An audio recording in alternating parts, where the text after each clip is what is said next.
Dit en dat en wat 'n fok nog, episode 67. In hierdie episode gaan ek 'n bietjie praat oor pestilensie, nie 'n bietjie nie, nogal baie. En dan oor hierdie gender ding, is daar 'n interessante dingetjie. Bietjie goed oor NATO, paar dinge uit die Oekraïne uit, en paar stukkies uit Suid Afrika uit.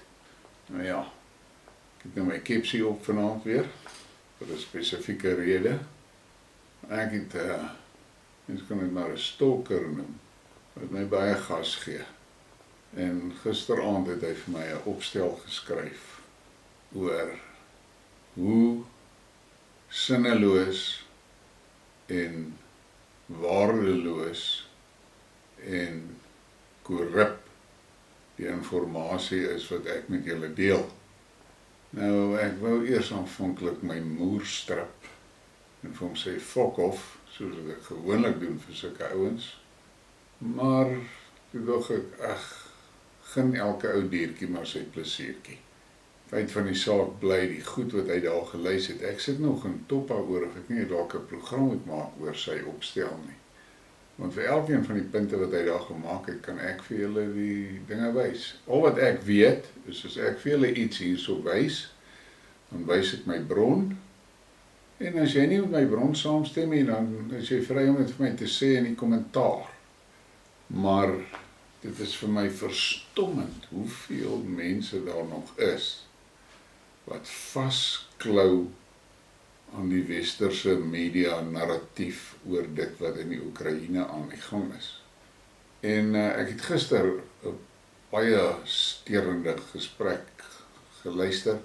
Ek probeer die transkripsie van die ding kry, want ek dink dit is iets wat ons moet oor praat. As ek nie die transkripsie kry nie, sal ek daai klankbaan maar in 'n paar stukkies opsny en vir julle speel, dat julle kan luister wat dit het gegaan oor 'n mediaverklaring of toespraakie of iets wat Putin gehou het die 7de Januarie. En ek moet sê, dit was vir my absoluut sterend. En dan gisterand het ek geluister na 'n gesprek van Scott Ritter op Anja K se kanaal, waarin hy maar gepraat het, nie veel oor die oorlog nie. Ja, hy het oor die oorlog gepraat, maar baie minder oor die oorlog, maar gepraat oor die dieper agtergrond, oor hoe die Russe die ding waarneem. En hy het een ding gesê wat vir my nogal laat dink het. Daar is nou baie militêre raadgewers wat vir jou, ontleders wat vir jou sê dat die kill rate in die Oekraïne is vir elke een Rus word daar tussen 8 en 10 Oekraïners se soldate uitgehaal. En toe sê hy 'n baie belangrike ding. Toe sê hy, ja, mens moet jou nie stom staar teen 'n verhouding van 1 teen 8 nie. Wat jy moet in ag neem is, as daar al 100 Oekraïense soldate uitgevat word, beteken dit ook dieselfde tyd dat daar omtrent 10 Russiese soldate, 10 tot 12 Russiese soldate dood is. En Putin moet deel met dit. Dis sy soldate. Dis 10 families in Rusland wat 'n broodwinner verloor het, of 'n pa verloor het, of 'n broer verloor het, of 'n man verloor. En ons moet daaraan dink. Ja, jy sien, daar is 1000 Oekraïners dood. Maar onthou, aan die agterkant is daar 100 tot 120 Russe ook dood. So, en Putin was nie lus vir hierdie oorlog nie. Hy het dit probeer vir my vir 8 jaar. Het hy alles probeer om dit te vermy. En dit is waar, ek het dit in van my Briekmerke al genoem. Daai Russe wat daar op die front veg, baie van hulle wil nie daar wees nie hoor. Hulle wil nie daar wees nie. Maar hulle weet dat Rusland self se voortbestaan is op die spel. Hulle vaderland se voortbestaan is op die spel. En die enigste manier hoe hulle uit daai loopgrawe kan uitkom terug by hulle families in Rusland, is om die oorlog te wen. En dit is so. Maar nou ja, dan vir die nuwe mense wat my kanaal kyk, wat nou nie die ding lekker het van die begin af en so nie. Ek hanteer foto's altyd hier in die begin, het ek altyd 'n foto wat ek opsit en dan bespreek ek so 'n bietjie oor die foto, meer tegnies oor die foto, behalwe dat dit 'n mooi ding is. Dan praat ek bietjie oor die tegniese deel van dit, want hier is fotograwe wat my kanaal volg en hulle waardeer daardie inligting. En so, maar nie dink ek wys die foto's vir een of ander perverse rede nie, man.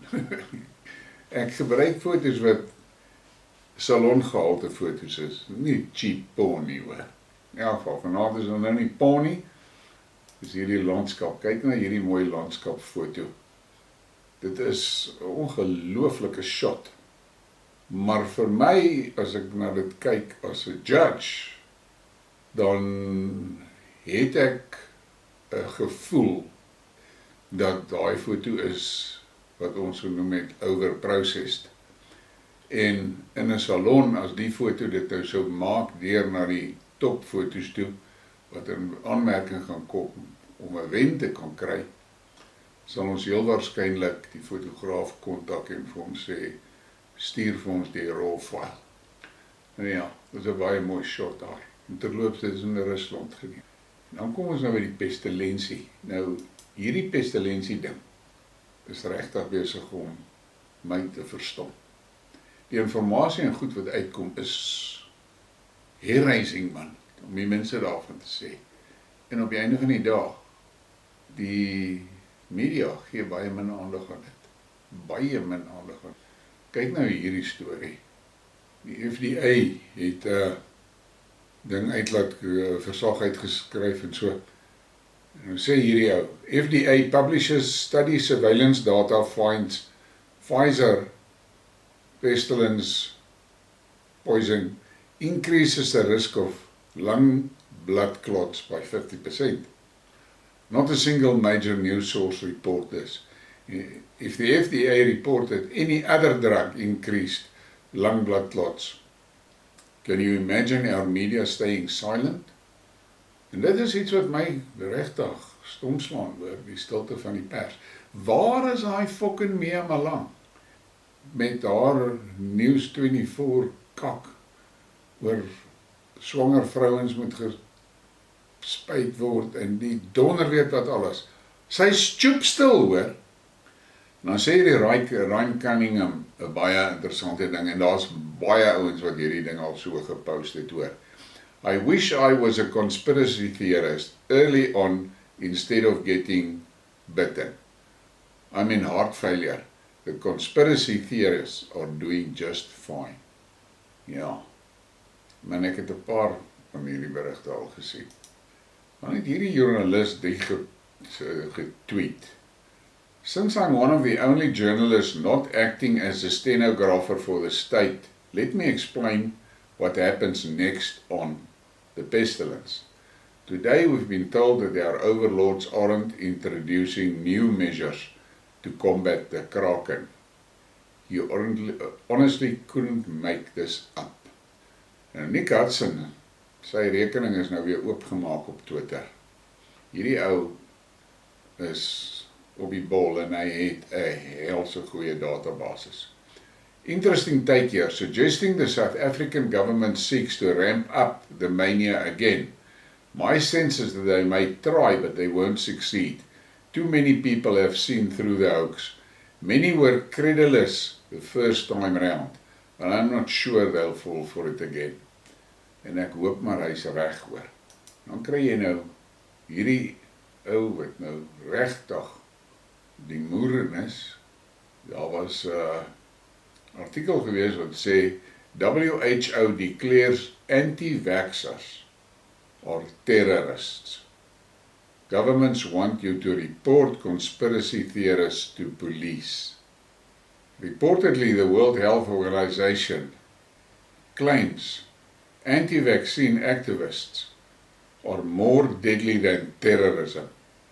nuclear proliferation or gun violence. What the fuck is that? En dan sê hierdie ou wat dit getweet het, at the WHO, you can shove your clot shot up your ass, repeat ad infinitum. Ek voel net so. En dan is hier nou nog, ek push eintlik my lak vanavond met hierdie fucking pestilensie post. Nou luister na hierdie sotheid. German government claims investigating the snake bite would be dangerous for democracy. Wat the fuck is dit nou weer? Dangerous for globalists and their puppet politicians more likely, sê die poster. Yes and boys, hierdie mense is van hulle fucking sinne af, maar wat my die donder in maak en wat my lam maak, is die mensdom vat hierdie kaak. Dit is so asof hulle uitgewis wil wees. En dan kom ons nou hier in die Donbass, en dit gaan nou oor daai groot gevegte daar by Solidar. Solidar is nou verby. Die Russe het dit oorgevat en skoongemaak. Hulle is besig met die laaste bietjie opveery daar. Maar daai stoker van my het gisterand ons van my onder andere sê hy, Putin gee nie vir sy soldate warm klere nie, want halfverkleinde soldate veg beter. How's that one? In elk geval, luister wat gaan aan onder die Oekraïners. Ukrainian soldiers in Solidar with frostbite have to amputate their body parts. En dis deur 'n Ukrainian joernalis geskryf hierdie hoor. Paratroopers of the 46th Air Mobile Brigade of the Ukrainian Air Assault Forces received frostbite. One of them will amputate 10 toes tomorrow, as they have been fighting in the cold for many days and remain in positions before being destroyed by PMC fighters. Told the editor-in-chief. Manne, dis lelike kak hierdie. En daar is grootskaalse orgaanstropery aan die gang onder die Oekraïense gewondes en dooies. Grootskaals. Daai Amerikaanse ding wat die ekwivalent is van die Wagner groep, hulle roep hulle sin in die Mozart groep. Daai ouens is daar in die Donbass om die dokters te begelei en te beskerm wat die orgaanstroping doen. En dan kom ons nou by hierdie gender violence, gender confusion kak, en hierdie is nogal chilling, dink ek. Iran sentences 2 gay rights activists to death. Human rights organization Hengo has reported that 2 gay rights activists were sentenced to death for allegedly promoting homosexuality, Christianity, and contacting media purportedly against the Islamic Republic. According to Hengo, one of the accused has been denied access to a lawyer throughout her 10-month detention, while also being threatened with her 2 children being taken away. Since the Islamic Revolution in 1979, Tehran has executed an estimated 4,000 to 6,000 people, homosexual people. Die fok weet, dit is 'n helse klomp, maar die bliksems hou aan met hulle boutkappery in die publiek. Hulle weet dit is teen die wet. Hulle weet dit. Dis teen Islam. Maar hulle doen dit. Dis net soos daai klomp bliksems wat daar na Qatar se sokker toe gegaan het, joernaliste en gewone ouens, wat toe 'n moerseboei gemaak toe die Qatar polisie hulle vastrap met hulle gay vlaggies en so. Voordat hulle gekom het Qatar gesê, julle moet net een ding goed verstaan. Hier word nie alkohol toegelaat nie en hier word nie reënboogvlaggies toegelaat nie. Maar hierdie arrogante bliksems gaan soontoe en dink hulle kan daar doen wat hulle in hulle eie lande doen. En hierdie dink ek is nogal 'n gepaste meme vir hierdie situasie ook. This is my asshole antenna. You're coming in loud and clear. Dit is 'n prentjie vir my stalker. En dan kom ons by hierdie. NATO. Preparations are underway for the deployment of a Polish contingent to Ukraine. This could be Poland and NATO's reaction to the Union state and allied forces created by Belarus in Russia. Poland's defense minister has announced the creation of a new division in the east of the country. It will be deployed in the Podlaski voivodeship which borders the Grodno and Brest regions of Belarus. The division will consist of 4 brigades, and each brigade in turn will consist of 4 battalions. The military units will be deployed in Lomza, Krajova, Cologne, Simatix, and Czernibori, all towns and villages in the Podlaski voivodeship. Polish Defense Minister Mariusz Błaszczak said the division could be equipped with the latest NATO military equipment. Nou, al wat ek gaan sê oor dit is Pole se topmanne, die president en haar eerste minister, is besig om Pole op te laai vir die volgende fucking proxy oorlog teenoor die Pole. Ek verstaan nie wat gaan nou. En dan kry ons nou hierdie en dit was ook nou iets wat daai stoker van my oor gepraat het, maar nou ja. Turkey is sending Cold War era cluster bombs to Ukraine. The artillery-fired cluster munition could be lethal to Russian troops and Ukrainian civilians. Ek gaan dit nie verder lees nie, jy kan het stop as jy dit alles wil lees, want hierdie het vroegoggend verskyn, en ek het dit gelees en toe dog ek, what the fuck is that? Putin gaan mos nie happy wees as Erdogan sulke kak kan jaag nie. En toe later vanaand toe sien ek dat dit is uitgewys as fake news. Ou moet versigtig wees met hierdie goed wat jy kry. En dit maak my taak, wil ek nie werk doen nie, maak my taak nogal moeilik, want ek moet pas op, want baie kere die ding lyk op die oog af okay, en dan, fuck, 2 dae later, dan kom het uit, dit was bullshit, en dan ek het hier verkondig vir die waarheid. So ek maak maar seker van my feite voor ek, goed wat ek met julle deel, het ek gecheck op 'n paar bronne. Dan kom ons nou by hierdie kap, wat jy nou moet mooi na luister. Zelensky wants NATO to fight directly with Russia. Zelensky said that Kiev expects something more from NATO than statements about open doors for Ukraine. Mere support for Ukraine from NATO colleagues, support in the form of rhetoric about open doors is not enough for Ukraine. We need steps forward than open doors, Zelensky said at a press conference in Lviv. En hy was al saam met die Poolse topmanne. Hierdie fucking ou wil die wêreld in 'n kernoorlog inkry met Rusland. Dis wat sy mission is. Nou hierdie foto gaan ek nou maar sommer net sit vir die wat belangstel in die soort goed. Hierdie is 'n foto wat geneem is in die Russiese tankfabriek. Nou daar was ander foto's, daai lyne is moerlank hoor. Jy kan dit nie glo nie. So daar in die agtergrond en raak die tanks weg wat op die produksielyne staan. En dit is die soort van produksieaanlegte wat nie meer in die Weste bestaan nie, want hulle het mos toegelaat dat daai groen konte hulle op 'n plek kry waar hulle self gedeindustrialiseer het, want die is te vuil industrie. Nou het hulle kak, hulle het nou oorlog op hulle voordeur en hulle kan nie genoeg, hulle kan nie wapentuig van genoeg maak. En dan hier daai wat jou vertel hoe geregverdig dit is om die Oekraïne te ondersteun. The Orthodox Church of Ovatno, Volyn region, that's in the far northwestern Ukraine, mysteriously catches fire after the rector refused to transfer from the Moscow to the Kiev Patriarchate. How's that?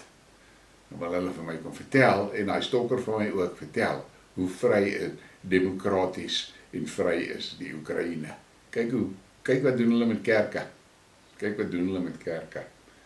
En hier is nou nog ene vir daai selfde groepie. Zelensky strips opposition leader of Ukrainian citizenship. President Vladimir Zelensky has announced that the Ukrainian passport of Viktor Medvedchuk, the leader of the banned opposition Platform for Life party, and several other current and former opposition MPs have been revoked. Medvedchuk, Andrei Derkach, Taras Kozak, and Renat Kuzman have been stripped of their Ukrainian citizenship based on the materials prepared by the country's security services, SBU, and migration authorities in line with the constitution, Zelensky said on Tuesday. If the parliamentarian chooses to serve not to the people of Ukraine, but the killers who came to Ukraine, then we're going to act accordingly, he explained, implying that the politicians stripped of their citizenship has been working with Russia. Die fok weet, So hy vat sommer hulle burgerskap weg. Maar in elk geval, die van julle wat die Oekraïne ondersteun, enjoy it. Jy moet net vir jouself vra, as daai tipe van regering wat hy daar in die Oekraïne het na jou toe kom, gaan jy dit seker like. En dan kom ons nou weer by hierdie kak. Hierdie ou, ek het hom gevra of dit 'n voorspelling is wat hy maak. Between 16 and 20 January, South Africa will experience stage 8, maybe stage 10 load shedding. The president will be forced to cut his trip short to come and give attention to the crisis. Meanwhile, a new problem will arise. Pestilence and lockdowns. Want daai is die datums tussen 16 en 20 Januarie wat Ramaphosa by die WEF se party is in Switserland. En dan nou hierdie stukkie vir die ANC. ANC President Cyril Ramaphosa is urging the private and public sectors to abolish work experiences as a job requirement and allow young people to learn on the job. Wat 'n fok praat hy van? Daai young people het nie eers 'n oordentlike matriek nie, hulle is 'n matriek, maar hulle kan nie lees en skryf nie, hulle kan nie spel nie, hulle kan nie met begrip lees nie, hulle het mos 'n 30% paas gehad, en baie van hulle is deur die jare net aangepas volgende graad toe, omdat hy te oud geraak het vir die vorige graad. En daai kak het veroorsaak dat ons basies ongeletterdes het, wat uit matriek uitkom. So, nou wil hy werknemers, of werkgewers, moet dit nie in ag neem dat daai mense nie eers ondervinding het nie. Maar dis dieselfde bliksem wat oor die naweek gesê het, hulle moet nie bang wees vir wit mense nie, want ons tyd is verby. Nou ja, my tyd is verby van werkskep, en my tyd is verby van skills transfer. Ek doen dit not a fok nie meer nie. En dan hierdie was nogal 'n interessante post wat ek raak geloop het op Facebook. Hierdie foto was al baie kere gebruik, en hierdie foto was ook in 'n salon ingeskryf, 'n nasionale salon waar ek 'n judge was. Dis 'n baie goeie foto hierdie. Maar kyk wat skryf hierdie ou hier. Rob Sitole. Ek, Wena, hierdie kaffertjie wat hier tik, praat Afrikaans, Sotho, Xhosa, English en Vanagala. Ek noem my maats van kleinstyd af, op die plaas af boertjies, en hulle noem my ons kaffertjie. En ek is trots daarop. Wie van julle Malemas het besluit, fok dit, niemand noem my meer kaffertjie nie. Maar ons sal hulle nog steeds boertjies noem. Nee man, my fok. 'n minderwaardigheidskomplek is nog erger as die BLM-syndroom. ANC en Malema, ek wil julle een vraag vra. Hoekom dink julle het die mag om ons voor te skryf wat ons mekaar mag noem? As ons dit met respek en broederliefde doen, kyk 'n bietjie hier. Hoe's daai? Maar jy weet, ek het nou die aand weer sommer met my eie vrou argument gehad, want sy wil ook net so algemene stelling gemaak van almal is kak. Daar's nie so 'n ding nie hoor. Daar is kak, ja, maar nie almal is kak nie hoor. En ek sien op Twitter baie meer en meer stemme wat opkom, wat die rassiste aanvat en alles. En hierdie laaste speech van Ramaphosa het baie negatiewe kommentaar gekry van die swart Twitter afhoor. En dan kom ons by hierdie ene, en dit kom maar net sowel 'n what the fuck gewees het. En dit is foto's van Zebedela. Nou, ek kan nou nie presies die syfer onthou of dit 1 miljoen of 4 miljoen pakkies citrus wat jaarliks uitgevoer is van daai plaas af nie. Daar gaan nou sweet Fanny fokol aan. Niks. Dit is 'n helse klomp grondeise op daai gronde gewees, en dit is toegestaan en so. En daai foto's wat jy daar sien, dis wat oorgebly het van daai eens spog citrusplaas, een van die beste citrusplase, grootste citrusplase in die suidelike halfrond. En nou ja, maar wat kan ons sê? En net so ten slotte, hoor jy, ek sien hier is 'n lelike stryd weer aan die gang tussen 'n paar Afrikaner groepe en so. Daai ding is nie reg nie, boys. Julle moet mekaar respekteer vir wie en wat hulle is, hoor. Moenie mekaar aftakel nie. Volk verskil van mekaar, maar moenie mekaar aftakel nie. Gaan luister gerus na daai Briekmerke wat ek gedoen het oor Afrikaners as alleenlopers. En dan kom ons nou by daai what a fuck moment. En dis net in Suid Afrika waar jy waardering vir dit kan hê. Kyk daar, boonste foto is 'n spoorweg en op die onderste foto is die spore weg. What the fuck was? Ons land is in sy modder en onder ons oë dit gebeur. Maar in elk geval, voor in die Waapad brand 'n skilpad. Ons heel eerste stap om te oorleef in hierdie land. Hierdie republiek moet opgebreek word. Hierdie republiek het nie meer 'n bestaansreg nie. Dis wat ons eerste moet doen. Nie onafhanklikheid vir die Wes-Kaap nie, breek die fucking republiek op. En die res sal van nature volg. So, breek die republiek op, en ek is doodseker as dit gedoen word, is daar van die provinsies, wat ook verder nog gaan opbreek. Maar kry dit eerste gedoen. Want as jy daai republiek opgebreek het, het jy onmiddellik hierdie ANC se wurggreep oor die hele land in sy môre. Dankie vir julle ondersteuning en ek waardeer regtig die groei in die kanaal. En vir die van julle wat Facebook het, share die ding Facebook toe. Die van julle wat Twitter het, share dit Twitter toe. Ek sê vir julle 'n lekker aand, maar julle gaan nou eers hierdie ding môreoggend sien en geniet dit.